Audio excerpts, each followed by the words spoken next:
Hello, everybody, and welcome back to M&J Games. I am Michael, and welcome to episode 6 of Valley America. Now, what you're looking at today was not created by me, as I passed the park over to none other than Coaster Creations, who I see as one of the best coaster builders on console. And make sure to go check him out on YouTube. The link is below. Does an amazing job.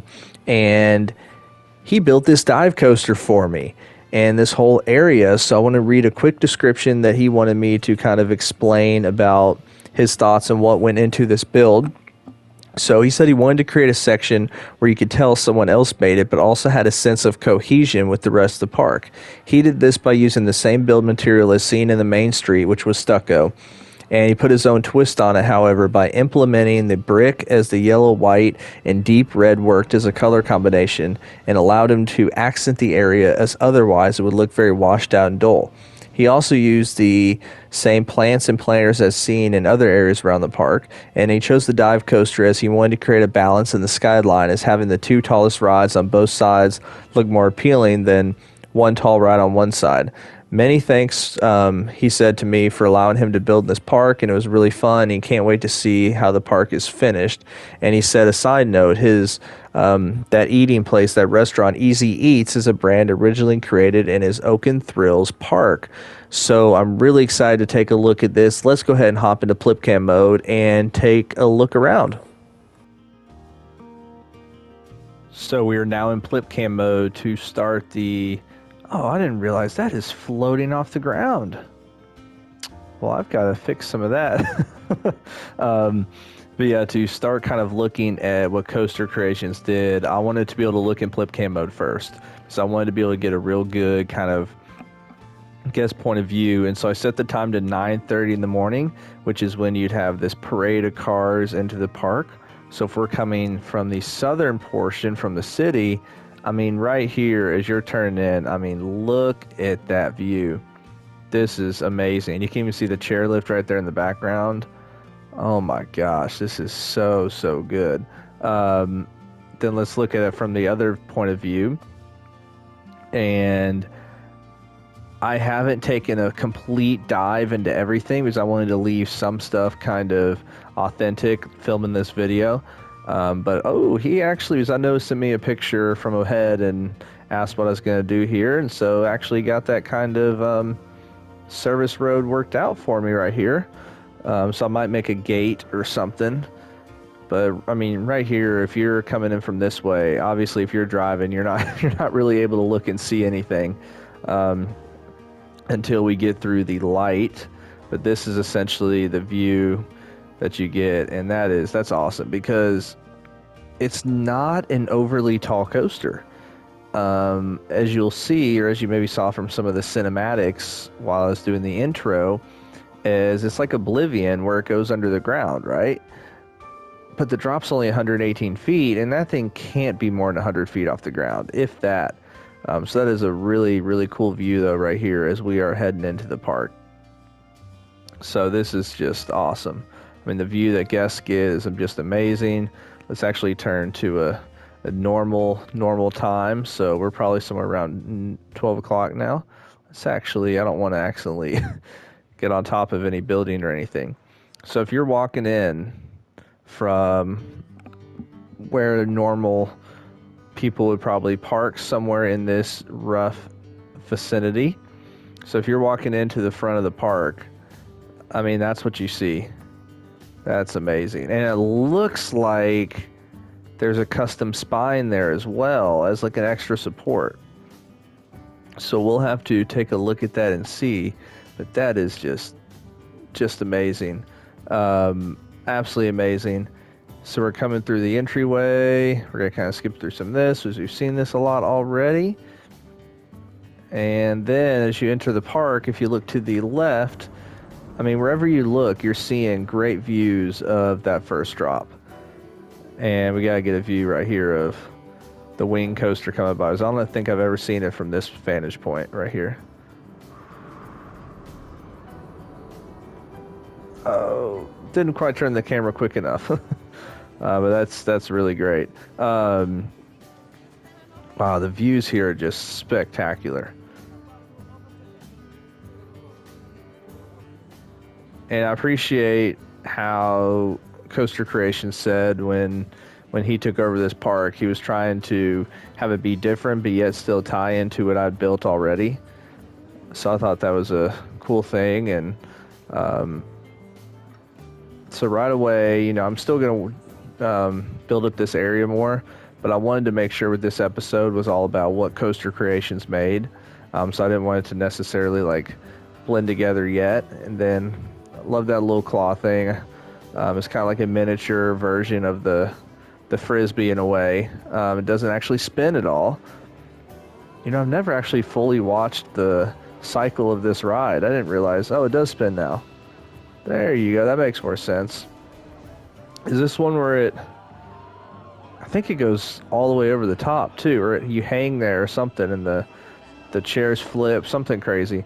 But I love this, and looks like that sign is for the wait times, and that's a great way to create a custom sign that covers the ugly turnstiles for that ride. And so here, you can see the topiary bushes looks nice, and he's continued the kind of style that I have here of using the terrain paint to kind of cover that up. But let's actually go this way first. Last thing we're going to do is walk up the queue and ride the coaster. And just this awesome plaza that we'll get a great view from above in a bit. So one thing that he's done, which is an interesting idea that I never even thought of, is taking the rectangular pieces, coloring it kind of this brown color, and making that look like mulch to kind of fit these kind of awkward corners and stuff. So that looks good. It gives a little bit of shiny tint, but overall, since we don't have the TMTK mulch, we got to make do with what we've got. And we've got these easy eats, which, if I remember correctly what I read, he said this was from his Oaken parks. So that's awesome that he's putting a little bit of a spin of his park in this park. So really cool to see. And perfect timing with the dive coaster. Man, they all look... Everybody's head was shaking there. A little bit of nerves. Woo. Yeah, this is really well done. And he does the 4-meter method, so I believe this was created with the 4-meter method. So there's some crazy hang time on that custom inversion right there. So just let's see if we can see down in there. Oh, not really from this view, but one thing I love here that I noticed is the path isn't actually elevated, but he created this little bit of elevation with this center kind of spot here. So I think that's just a really kind of cool touch.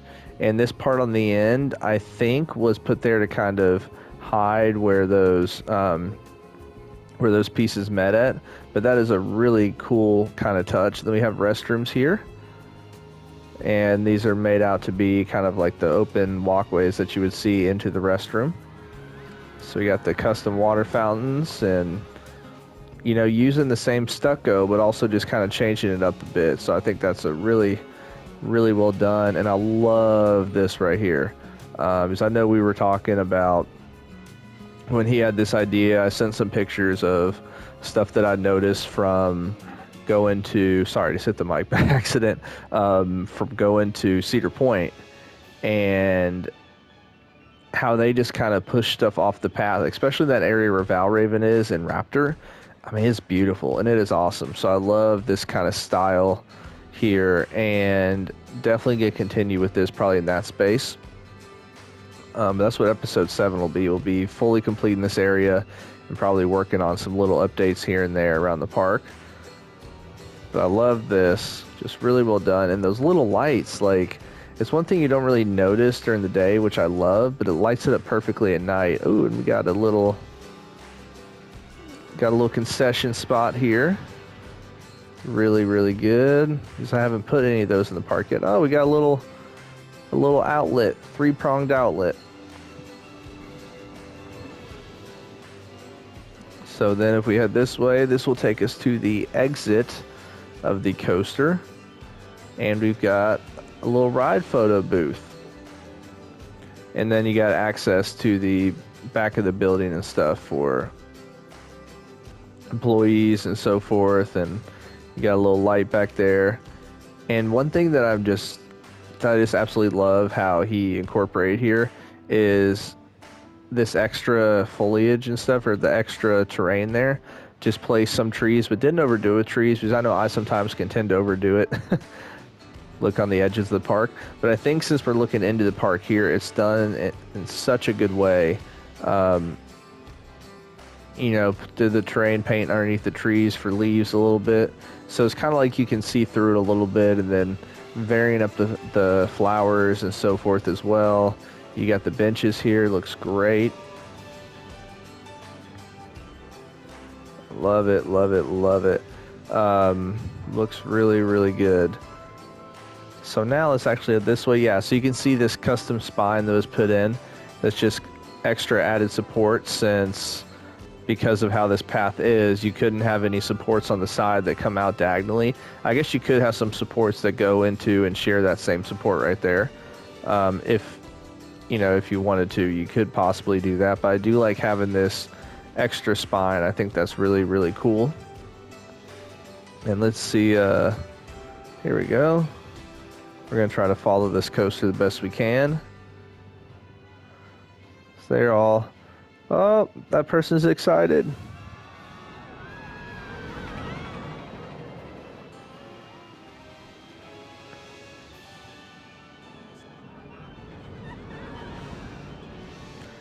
Yeah, that is really, really cool. So when we do take a ride on this coaster, we're going to take a ride twice.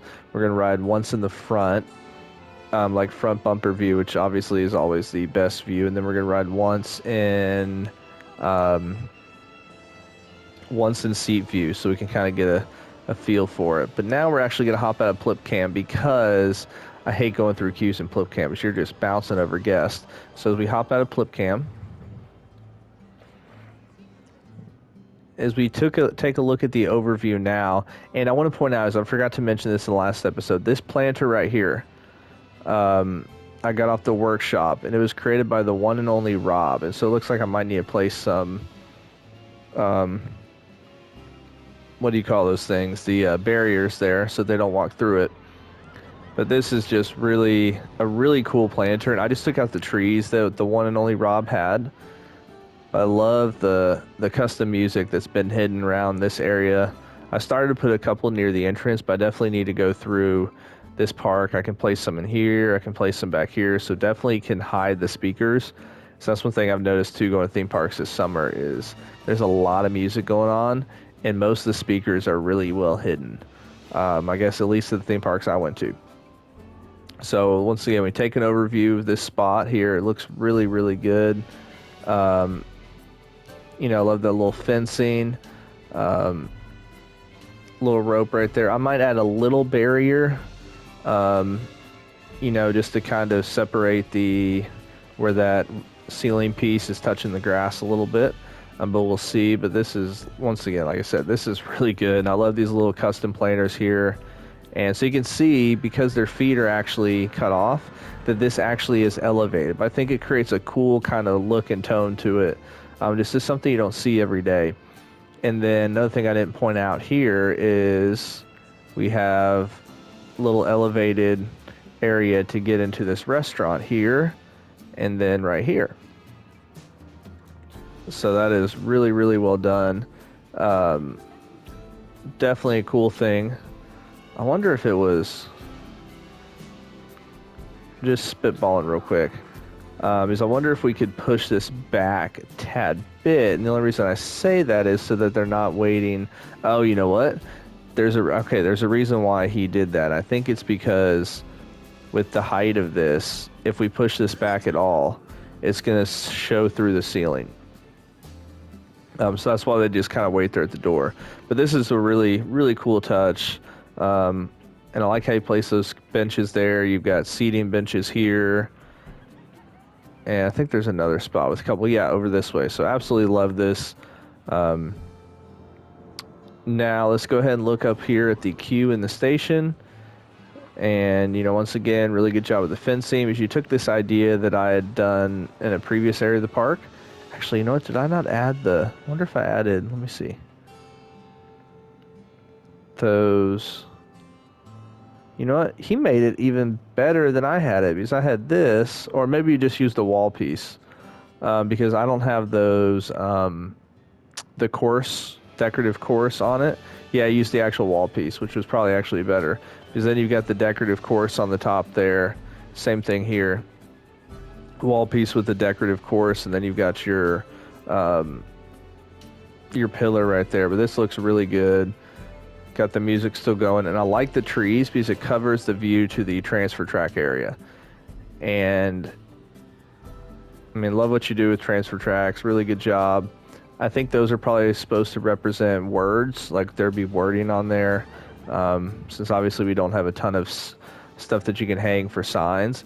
And what I love about this is in this space, I can add another roller coaster, and I can have it kind of back up to right here, so they can kind of share the same backstage. And my thought was to continue have a road that connects all the way around the park, so that there's ability for all the backstage areas to be accessed. And obviously for this spot right here, they would just have to access it through the actual paths of the park and stuff. And that's not out of, I mean, that's expected with a lot of areas, and big theme parks for sure. But there's actually a lot of space still right here. So definitely gonna be able to do one coaster. I need to find a spot where I want to put a kids coaster, but we'll see. So, he didn't actually he used maybe half the space, maybe a little more than half, but I think it wound up really looking great. So looks really, really good. The brake run looks great. And then we look here at the station. We get a different point of view. So really good job. And one thing back here is place the luggage rack here, because you enter the ride and you exit on the same side. And so they would come up this way, grab what they put, and so forth. So I think that's a really good job. Like how you kind of integrated this whole spot, especially with the railings and stuff. So it's absolutely amazing. So I just appreciate everything that you did with this. And I love it. I think it fits in the park perfectly. I'm super happy. And I hope that everything I do in this next episode just really brings out this area and adds to what you did. Before we take a ride on the coaster, the next episode, like I said, I'm going to finish this area here, because I want to make sure this whole area is finished. And then I need to still, finish the back of these buildings. I need to finish this spot. I need to get my work rosters actually set up. And so there's just a lot of little things. I need to place some lights. So, I want to try to get all that stuff done before I move on to another area, because I hate when I procrastinate on stuff and then I just absolutely forget to come back and do it. So without further ado, let's end this episode by taking 2 rides on this coaster. So we are going to look at the stats. And, you're not going to get everything all green if you have a dive coaster that's realistic. G-forces look fantastic. Let's go ahead and pause this. Max speed, 61 miles per hour. Good speed, 1 inversion, 1 airtime hill. So without further ado, let's take a ride on the coaster, and I hope everybody has a wonderful rest of your day, and I'll talk to y'all later.